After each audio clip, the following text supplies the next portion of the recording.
កេតែនពុកម៉ែបងប្អូនពីកេះមកទៀតហើយបាទជាប្រភេទ Oppo ពុកម៉ែបងប្អូននៃ Oppo អីគេហាច់កេះមើលសិនអានេះ Oppo អី A6C ពុកម៉ែបងប្អូន Oppo A6C ស្អាតហើយពុកម៉ែបងប្អូនមើលមួយសិន A6C វ៉ាវកប់សេរីរូបរាងស្អាតបែបនេះពុកម៉ែបងប្អូនបាទឡូយកប់សេរីថ្មីធានារយៈពេល1ឆ្នាំពុកម៉ែបងប្អូនយើងមើលមុខងាររបស់វាមានអីគេខ្លះនៅលើហ្នឹងបាទបងអាចមើលបាននេះអានេះគេថាអំពុលថ្មវា7000អាំពែបាទមានប្រព័ន្ធ AI ឲ្យក្រង់ 120Hz 120Hz មិនចេះរត់ហ្មងឲ្យក្រង់វា 120Hz ពុកម៉ែបងប្អូន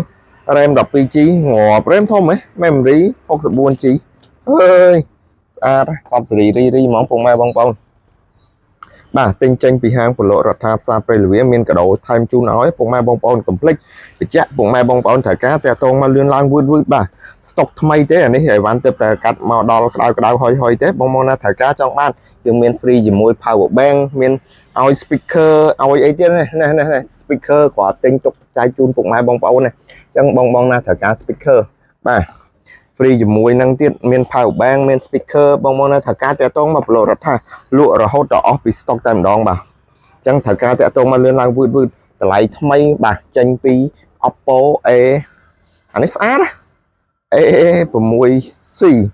ស្អាតរូបរាងវាស្អាតមានពីរពណ៌ពីរជម្រើសនេះពុកម៉ែបងប្អូននេះមានពណ៌នេះហើយនិងពណ៌នេះអញ្ចឹងត្រូវការតាក់ទងមកលឿនឡើងវឺតបាទដល់ផ្ញើជូន25ខេត្តក្រុងធានារយៈពេល1ឆ្នាំបាទអញ្ចឹងបងណាដែលមានតម្រូវការតាក់ទងមកបាទយើងចូលបានពីកេះហ្នឹងអរគុណ